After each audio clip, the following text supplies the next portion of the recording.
resist that. Try and say that I'm going to actually get these people together at a party and they're going to eat wine and drink cheese and have conversations about stuff they don't really understand about each other, and they're going to have fun, and that is community. Just some numbers.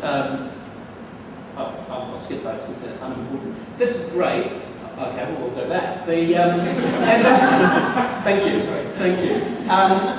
Some relatively large numbers, but that was just a really weird example of that 1990 law playing out in a project I worked on in the UK for Volkswagen.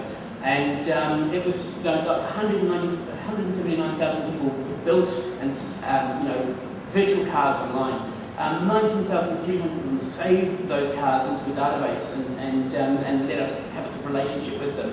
And 1,500 of them actually then contacted a dealer through the whole process and bought a car, and we could, that was where the money was. But that's a really weird example of that 1990 kind of relationships. People go deeper, become more involved. Over the slides, some really interesting academic stuff from a Dutch fellow called Hofstede. And he looks at individualism and collectivism in sort of international contexts. And it's a fascinating piece of research he did. And I think it's from about 2006, but mapping people's access to online social networking sites in the last 30 days against the collectivism or individualism of those countries.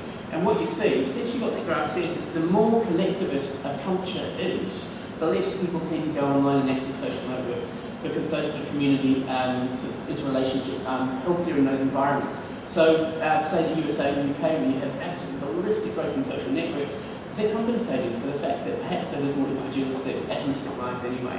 Right, over the slide, I think we're getting to this. Plastic. I don't know if any of you remember this. That is the original iPhone, which came out in about 2005, and everybody thought, oh my God, what a disappointment. What have these guys done? They've sold out. They've missed the boat completely. They're playing in the mobile space. And in fact, it's a fascinating example of a company really beginning to say, well, how do mobiles work? And more importantly, learning how they shouldn't work. Playing in the game and then deciding to rewrite it. So over the page, the last one, this kind of, the last point for me is about surrendering control. If Jake has already pointed out that Generation C are about wanting control, what that means for us is we've actually got to give some of it up.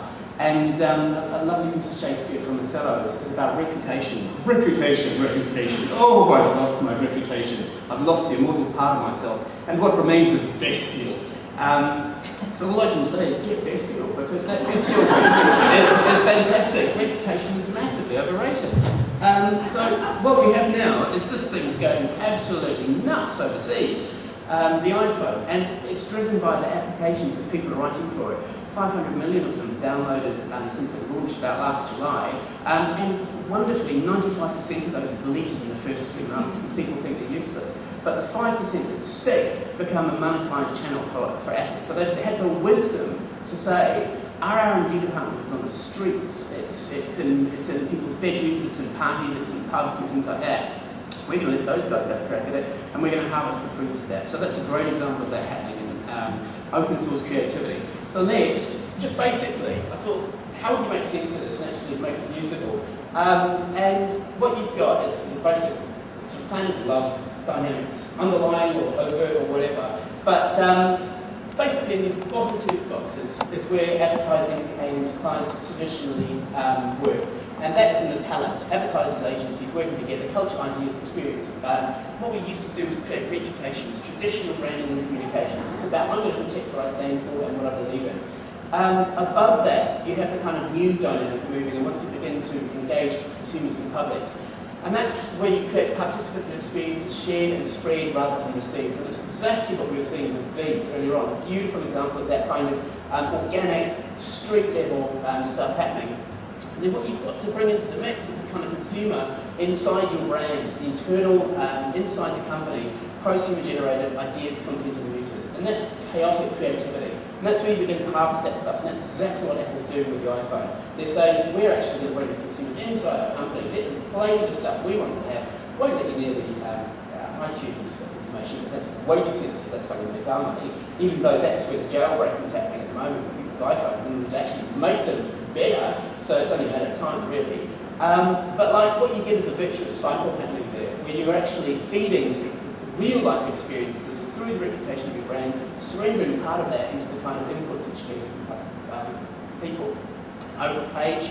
A great example of what not to do potentially. Next slide, please.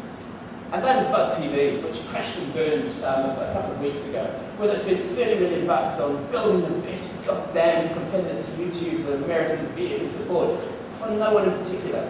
You know, and the problem is that the sheer amount of cash that went into doing it just meant it's never going to break even. It never had a chance really, but it was just ill thought out. And a great example of trying to maintain control over that brand equity. But sort of burnished my reputation while actually not letting people participate in it. You could say, would GM go bust if they'd actually open source their design department to the American public about 5 years ago when they had the chance and begun to harvest ideas there's big questions out there. So basically, next slide please, and wrapping up as fast as I can. 4 ideas about GNC and digital creativity. Fujardin, show them what you've got, and then you start playing with it to rebuild it themselves and get excited. Don't pretend to have all the answers, because it's actually the unknowns which are the really interesting parts of people, and that's when we don't see it's going to get you.